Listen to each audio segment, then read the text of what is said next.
to the Writing Gym podcast. In today's episode, Annalisa talks with the fantastic Dr. Commander Mary Kelly. If you think that writing an expert book is a solo operation, you couldn't be more wrong. Annalisa will talk with Dr. Commander Mary Kelly about how to write a publishable and profitable expert book.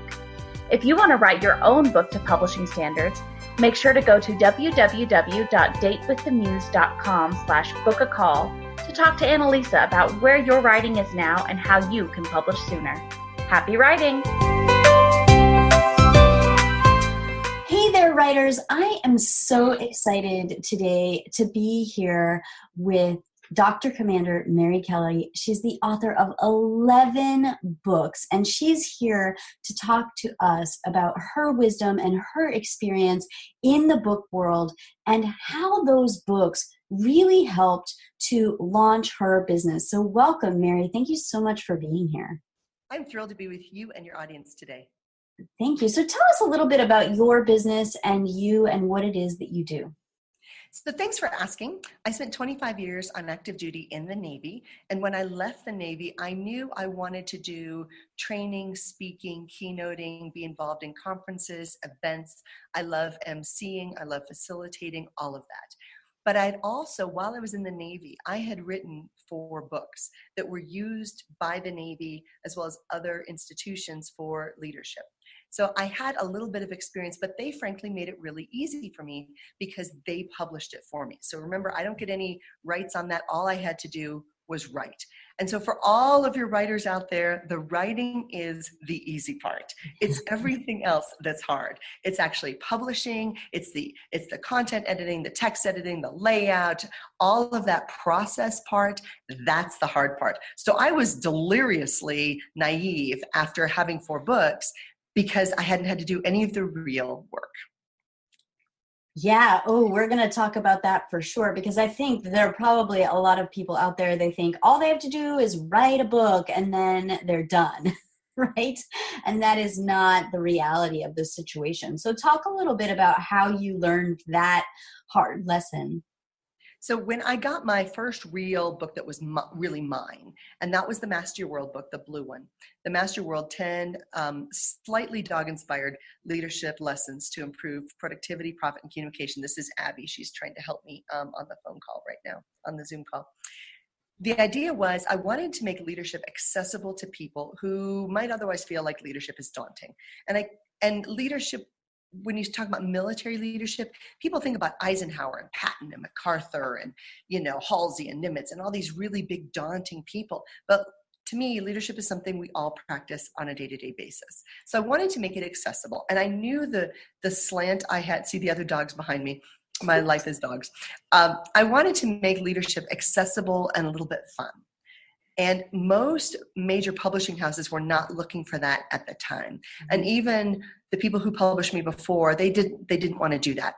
So I embarked on this on my own. And this was in 2008 or 9, I think. And that was a long time ago. And the publishing world has changed a lot. So the manuscript was written, but then it had to be organized. I did a couple things smart. I did a lot of things stupid, but I did a few things smart. And that was, I found a really good content editor.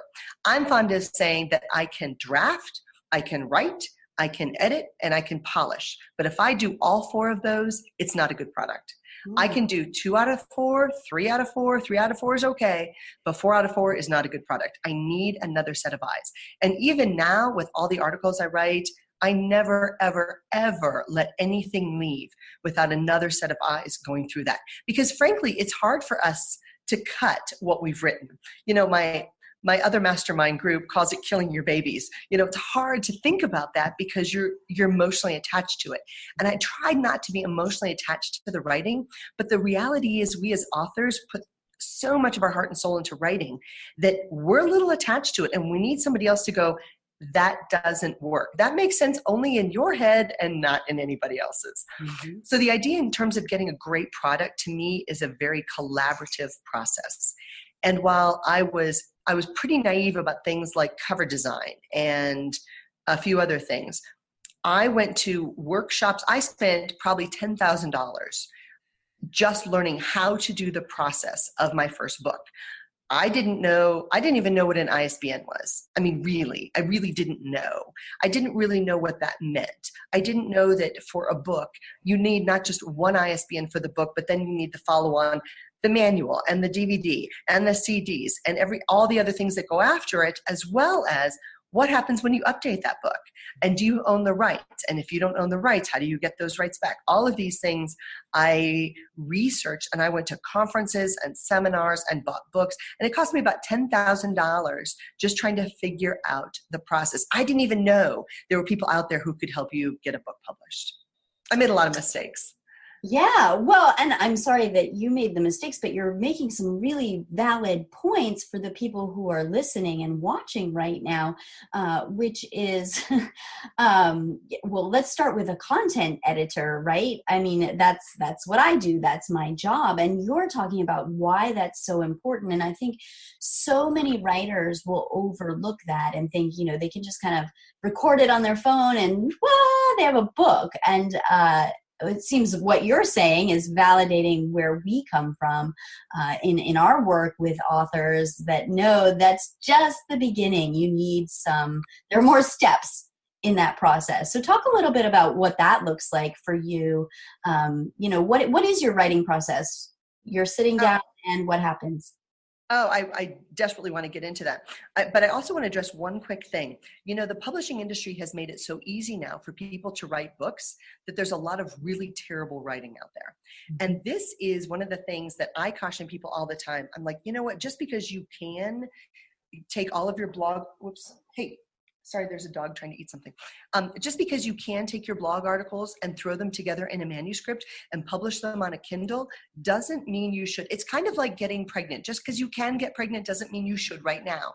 You may want to think about it a little bit.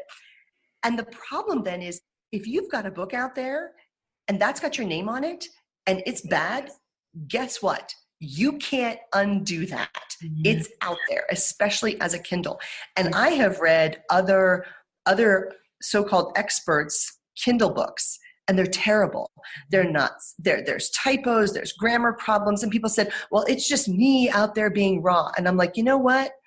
If that's how you're presenting yourself to the world, I don't find it professional and I won't hire you. Mm-hmm. So to me, your book is your reputation. Your book is your brand. Your book is an extension of who you are. And I go through, I'm a grammar crazed person, and I love the Warner's Guide to Rules of Commas and things like that. And I'm a little bit crazy about typos. And I remember I can tell you the page numbers of people I really respected, and there were such egregious grammatical things. I can tell you on page 32, this was a problem. I threw the book down and completely discounted them. Now, I realize I actually read other people's books. Not everybody does. Mm-hmm. However, if you're going to have that out there, it needs to be the best reflection of you as possible. A bad book is worse than no book at all, in my opinion. A great book is the best thing you can have. So for me, I'll tell you my writing process. My writing process is a lot like I went through graduate school, and that is hair piled on top of head, not in a very nice way, a lot of coffee, and I subscribe to Stephen Pressfield's idea that somebody once asked him, when does the muse, how do you feel like writing? When does the muse arrive? And he told me in an interview, he said, the muse arrives every morning at 9:00 when I put my butt in the chair. Mm-hmm. And, his idea is it's the discipline of the writing that makes a writer. And I agree with him 1,000 times. My dad once said, how do you crank out all this stuff? I said, Dad, the formula is really simple. Butt in chair, start writing. And he says, well, what if you don't have anything to say? I said, then I ask people what their questions are, what their problems are, and then I write the solutions. I have to share with you, the content part there's never a shortage of that. There's so much. I wish I could write 12, 14, 16 hours a day, because the content is never the problem for me. It's finding those times, carving out those times in a schedule. And you know what my schedule is like. It is not predictable in any way of the routine of sitting down to write every day, because my days are not routine. There's not one day where I can count on 9:00 every morning. So I have to carve that time out and say, okay, this is when you write. This is due.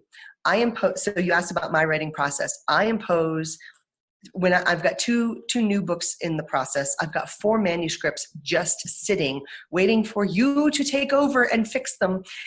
But I've got 2 manuscripts, and the idea is I draft out the outline of the book. I know it's going to change a little bit, and then I attack each chapter. And I have kind of a formula for every chapter because I write nonfiction. So my formula for one book is I present a case study, and then I depict the problem, and I outline the problem, and then I outline other case studies that provide solutions, and then I summarize the solutions. So it's very factually based, but it's got to be interesting enough or people won't care. And what I do is I say, okay, this chapter is due on this date. So if I've kind of dragged my feet or haven't been able to write, or, let's face it, sometimes you're just not in the mood. Okay, news for your writers, they're never going to be in the mood. Mm-hmm. If you feel like you have to be in the mood to write, or you say, well, I'll do that when I feel like it, there's never going to be feeling like it. It's kind of like vacuuming. You're never going to feel like vacuuming. You just sit down and write. You say, all right, I've got this deadline, time to write. And that's kind of my process in a nutshell. I've also found it helpful if I'm trying to throw ideas out there that I'm not sure they're going to stick in the book. I will write a series of blog articles with the intent that will be part of a chapter.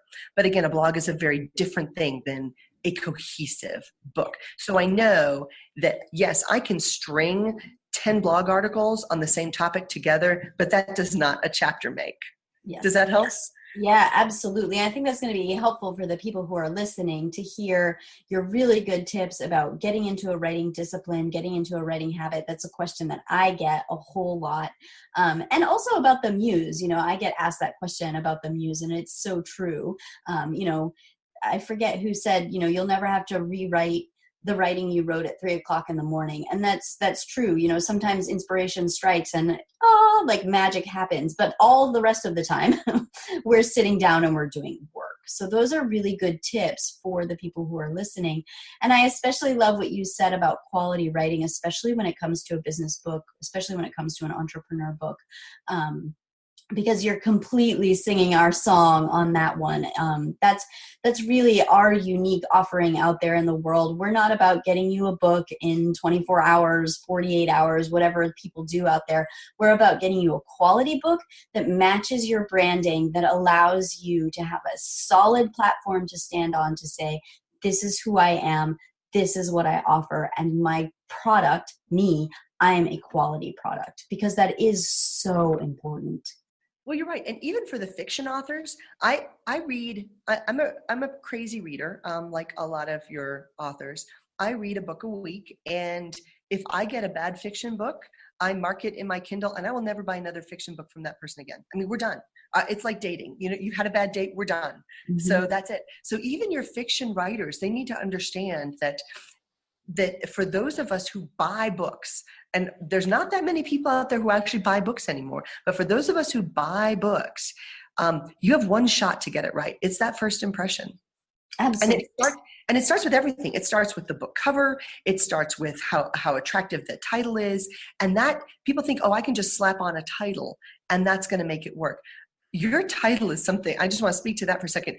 Your title is something you live with. It's kind of like naming your child. You live with that name. And so I just heard of somebody who named their child unfortunate illegal drug names. I'm like, really? That sets the kid up for failure. Yet a woman named her child crystal meth. Really?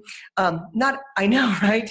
I'm like, you know what? I wouldn't even, it's like titling a book. The book is going to be there forever. War and Peace way outlived the author. I mean, think about that. Your book could outlive you. Do you really want that title to be something that you're not proud of? So even just coming down to crafting the title takes hours and hours and days and days and days and focus groups and people, and your cover has to be appealing to your audience, not to you. And that's another point is you're writing this book. Many people write a book because they say, well, I have something to say. Well, there's a difference between having something to say and having something to sell. Mm-hmm. And I would make that into a bumper sticker. It's a very big difference, because if you're trying to sell something to an audience, whether it's just the book or it's the book and you and your speaking and your profession and your marketing, everything else that goes with you, then that means that's got to be an extension of what it is you sell, not just something you say. This is where people say, well, I just want to write my story. Well, that's fantastic. And I'm excited that you want to write your story. However, if your story is not different and compelling and interesting to other people, it is not going to be something you can sell. Now, if you're content to just have a book and you want to make 100 copies and give it to your friends and say, get to know me better, that's fantastic. But that's probably not the core of your business. Yeah, you're raising an interesting point for me here, because part of what I'm hearing is, there are a lot of moving parts in this thing called a book. And a lot of times, people who come to me, they think, oh, it's very easy. I just, talk into my phone and I've got a book. But it's not. You're talking about title. You're talking about quality content. You're talking about a quality cover. You're talking about the layout. I mean, and that you, and most people don't have this gumption, and I know that you do, but, you took the initiative to learn all of these skills. Most people don't have the time or the willingness or the desire to learn to do these things on their own. So as you're talking about all of these pieces, I'm thinking, gosh, a program that helps you to do all of these things and to do all of these things well is a huge value proposition. It's huge. And frankly, after having done it myself several times, here's the issue. I can either spend my time out making money in my business, or I can spend money trying to find the right text editor or the right content editor or the right layout. Or honest to God, I don't care about font. I don't. But I know it's critically important for readership, but I don't know the difference between a sans serif and a whatever else it is. And I know that in the business world, you're supposed to have certain ones.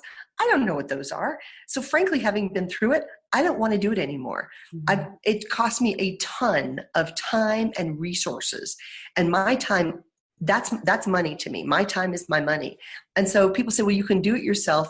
But again, it's one of those things, but are you willing to put in the time, the effort, and the resources by yourself, which is going to cost you in many cases more than it would if they went with a professional organization that does this. Like, oh yeah, you. So there's a certain value proposition. There's what is your time worth? What is the opportunity cost for you to do it yourself? And the opportunity cost, of course, remember I'm an economist, the opportunity cost is, what is the highest best use of your time? And what does it cost you? For example, for, the hour that you spend researching text editors and the 15 hours you spend then interviewing them, that's 15 hours or 16 hours that you could have spent writing, that you could have spent making money. So is it really worth it? You have to really look at this hard. But the other part on this is the idea of many people, I can't even tell you the percentage. I could if I really thought about it hard.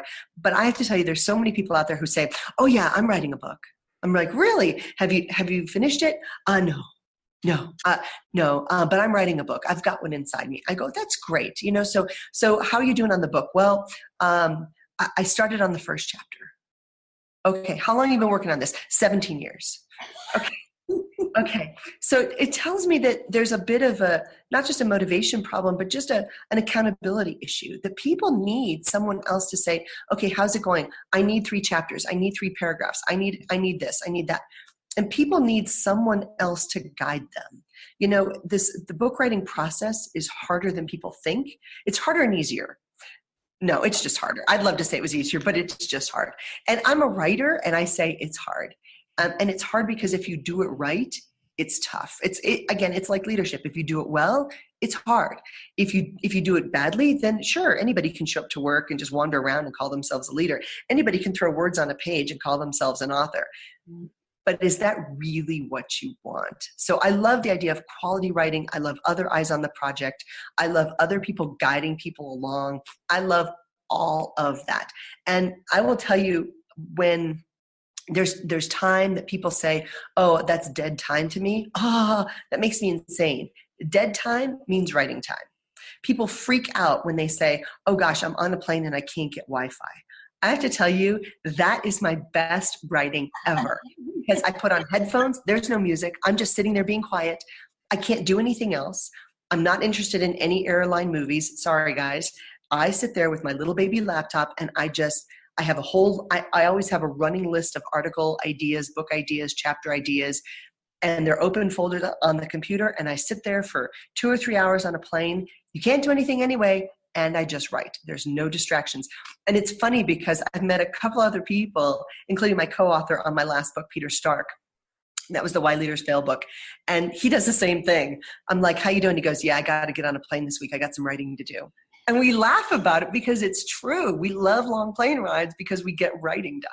Isn't that crazy? No, I love it. That's a great writing tip, especially, putting on those headphones, like that's the signal to people, like do not disturb, I'm busy. I think that's a really good thing to do. So we've been talking a lot about the production of a book and what it takes to make a book happen, to create a book. Let's talk about the other end. Once the book is done and out there, what does it do for your business? What's your experience? You've got 11 books. Certainly those have done a lot of work for you. What's the end result of having that book?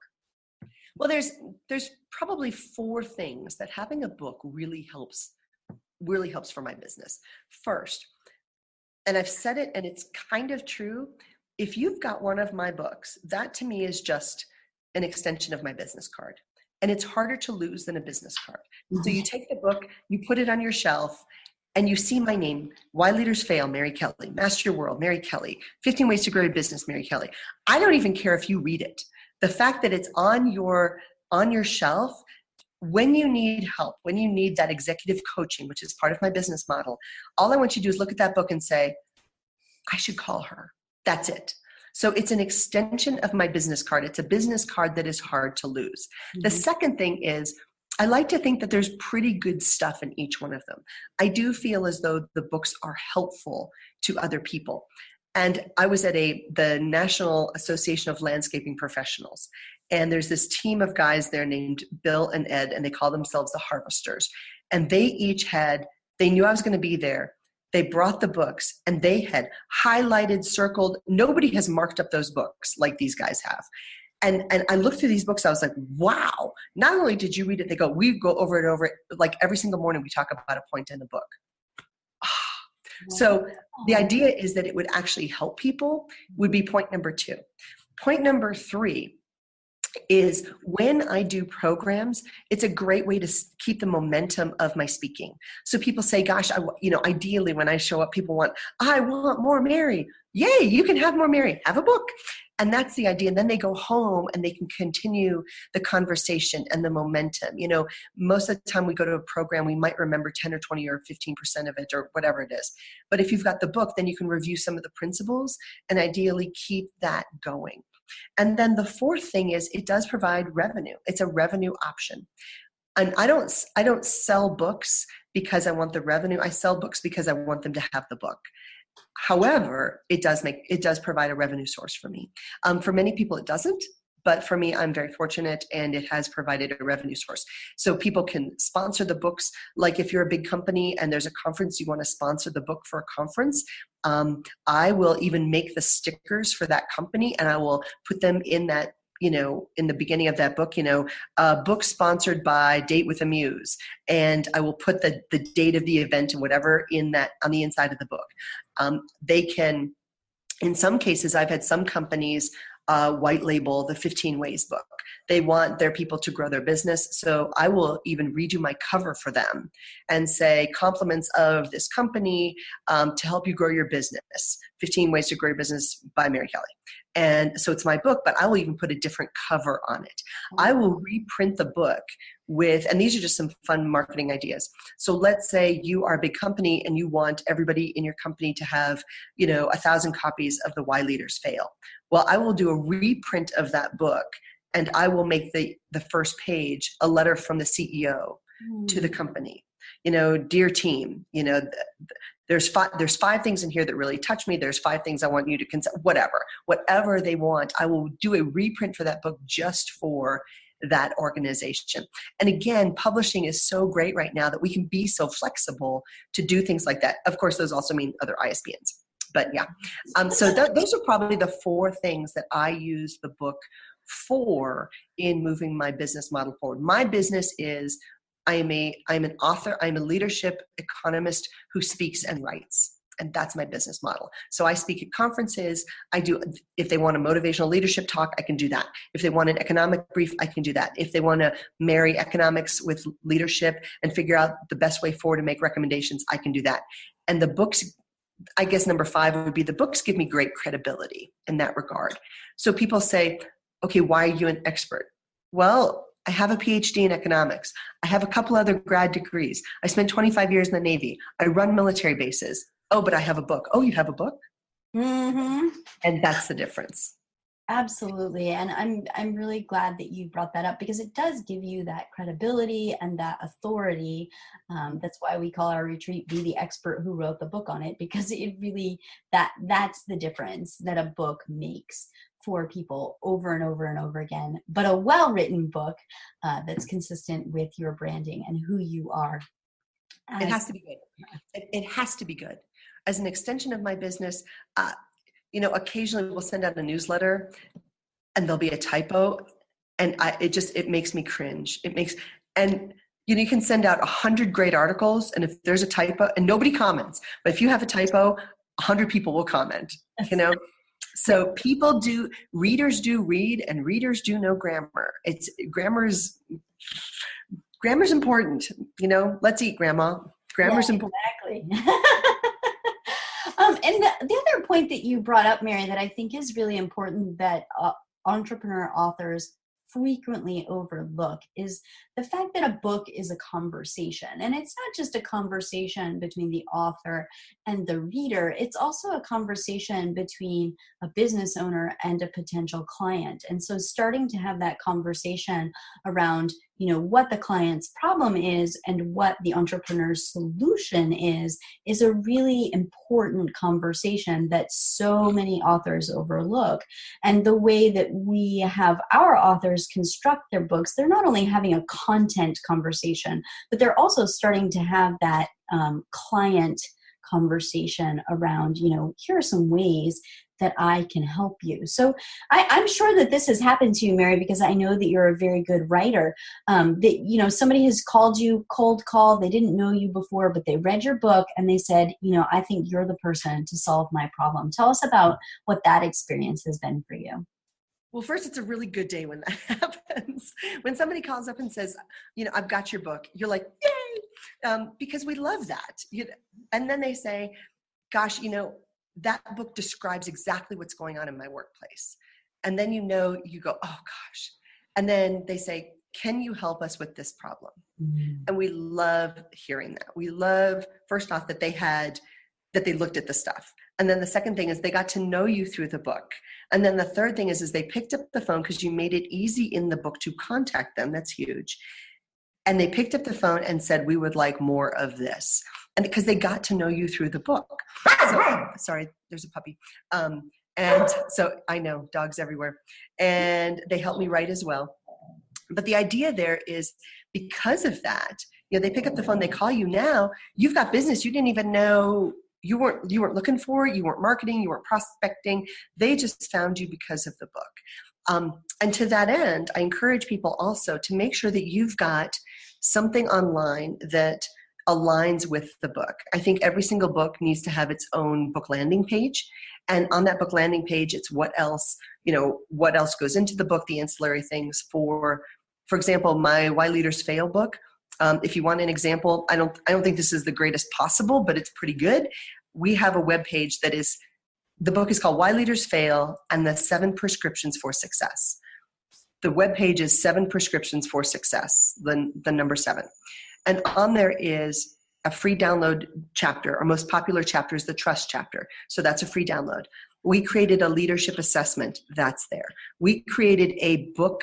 Like if you want to have a book club read this, we created the book club outline for this. We created a course content for this. We created all kinds of bonuses for this. The bonuses, by the way, are not a huge seller. People who want the book want the book.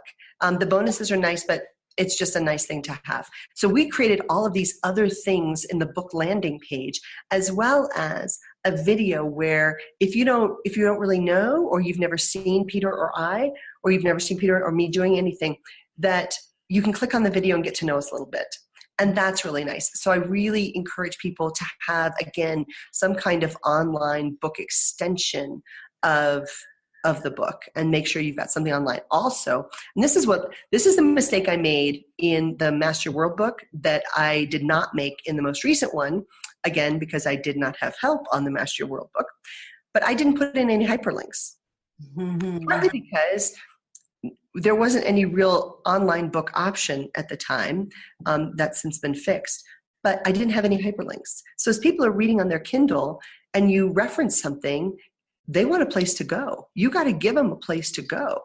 And that's something that, again, what a rookie mistake I made on that one. I mean, again, it was 10 years ago, but still, it was a rookie mistake. Yeah, and you're raising such good points, Mary, about why we do what we do the way we do it. Because each of our authors comes away with a website that we have designed with and for them, with by a web designer, someone who specializes in this, not just like a hack, like I would be if I were to design a website. And we've got all of those downloadables that they're creating for each chapter. That's part of our program. Where they're creating those videos that you're talking about as part of the program. I mean, all of these things are part of the program for exactly the reason that you're saying, because they're really important. And rookies might overlook that this conversation that happens starts in chapter 1 of, and you can get this, and these are available. Yeah, they're not the selling point. Somebody's not going to buy any of our books that we publish because there are amazing freebies, but they're a great way to get into conversation with these people who are looking for this solution, the unique solution to a problem that you offer. And here's the thing, for me to do this by myself, alone, we did, I'd never developed a landing page for a book before. And not only that, but I didn't even know anybody else who really had at the time. So I kind of stumbled through it, and it took a ton of time. Excuse me, please. Sorry, I've got a dog who's excited about a squirrel. Hey, girls. Squirrels are very exciting. And deer. We've had crops and crops and crops and herds of deer lately. So that's Abby. Abby, come here, please, baby. So sorry about that. But this whole idea of a landing page, like I say, I had to hire a website designer, get the stuff, figure out what the domain name would be, try to figure out what would be helpful, go back. I mean, just the time involved was ridiculous. Mm-hmm. And the same with the video. Getting good video is dreadfully hard. I filmed an entire day of video only to realize that part of my jacket had bunched up and it made me look fat. So of course, you can't use that. That's wrong. So then we have to redo everything, rehire the videographer, redo the hair, redo the makeup, do all of that just to get a 30-second great video that's a book promo. And it just takes a ton of time when you're doing it by yourself. And the problem is people don't realize the difference between doing it by yourself and having a professional product. And many people go cheap, and I would just advise people, if you're serious about your business, cheap is not the way to go. Because again, it's an extension of you and your brand, and that's what it's going to look like to the rest of the world is cheap. Yes, and I mean this, if I may, Mary, coming from a fiscally conservative economist. Am I right? I'm fiscally conservative, socially kind of liberal. I like to get good value. And as an economist, people say, oh, you're an economist. I go, and therefore, people think economists are all cheap. And if you've ever seen a crowd of them, you think, wow, based on what they look like, that would be true. And I say that with all love to my fellow economists. But the idea is, I'm very mindful of the costs involved of running a business. And you have to figure out where you're going to put your best investment dollars. And again, I say having a great book and a great product is a huge way to move your business forward. Having a bad book will actually harm your business. Yes. It's like that. It's like that YouTube video of you that somebody took by accident, you thought was funny, a couple of years ago, and then you're going, oh gosh, that's the one with the most views, and that's what my potential, employers or that my potential clients are going to see. Oh, that's a bad idea, and you can't get rid of it. Right. It's a problem. It doesn't go away. Yeah. Exactly. Yeah. Thank you so much for this amazing advice that you've given to our listeners and our viewers today, Mary. We've talked about this implicitly, but explicitly, based on what you know about me. We were together last week. We worked together. Why would you say that choosing me to help an entrepreneur with his or her expert book would be an awesome choice? So that's a great question. So first, because I have met many other people who claim to sort of walk people through the book process. Many of them are churn them and burn them. They want as many authors as possible so that they can say, yes, I've worked with 150 authors or 200 authors or whatever.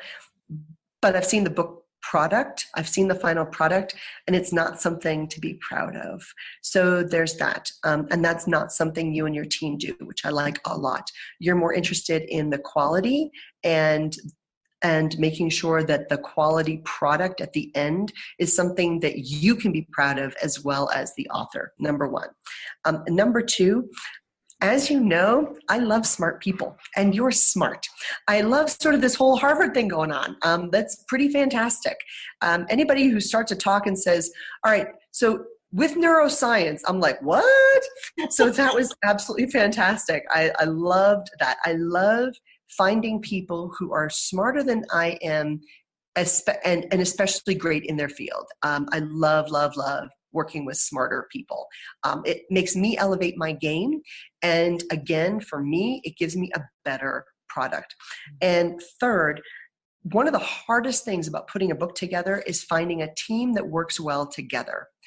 And I had just horror story number 962. I had a content editor and a grammar editor, and the grammar editor was supposed to look at things when everything was finished. And when the content editor moved something, she came back and said, well, I can't believe it. And all of a sudden, one of the editors is crying on the phone with me because she didn't like what the content editor is doing. I'm like, there's no crying in book publishing. Why are you crying? She's like, well, I just felt like my views weren't important. Oh, for Pete's sakes. I want a team that works well together. I don't want to have to manage people who are crazy and emotional and all that. No, I want you to do your job, and you've got the team already. You have everybody in place. Everybody works well together, all of that. And point number 4 is when I give you my product, my manuscript, I know that nothing's going to fall through the cracks. You've got the process, you've got the checklist, you've got all of that put together, and I don't have to worry about, oh God, what am I missing? Which frankly, when you publish a book by yourself, the whole time you just feel like there's so much I don't know.